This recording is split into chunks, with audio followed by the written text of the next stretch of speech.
guys, mumeze neza muvandimwe nshuti zanjye, ndabakunda cyane.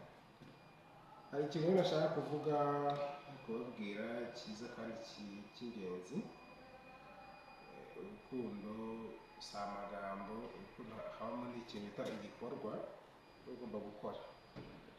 Sasa rero nimba uri mu rukundo n'umutipe uri umukobwa, ukaba ufite gahunda yo kubona nawe, mu gihe cy'umwaka umwe gabanya siporo kugira ngo urukundo rwanyu ruzavemo indabyo.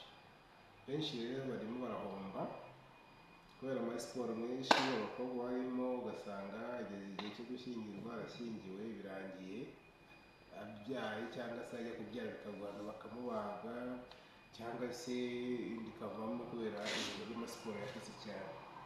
Mumfashe rero ibintu bya siporo mu gihe cyo gushinga ingo mubigabanye, bizagenda neza, uzabyara neza utabazwe kandi uzakomeza umere neza mu buzima busanzwe. Ibi ni Munyanibi rero, nimba inama nkugiriye uyumvishe kora ku gatima, ukore subscribe, nta ribi nta kindi kintu nifuza, untereho comment kuri YouTube ku Munyanibi. Iyo ngiyo bita sabu nyenyita agatima uba wahunze. Fasha rero, mwakoze.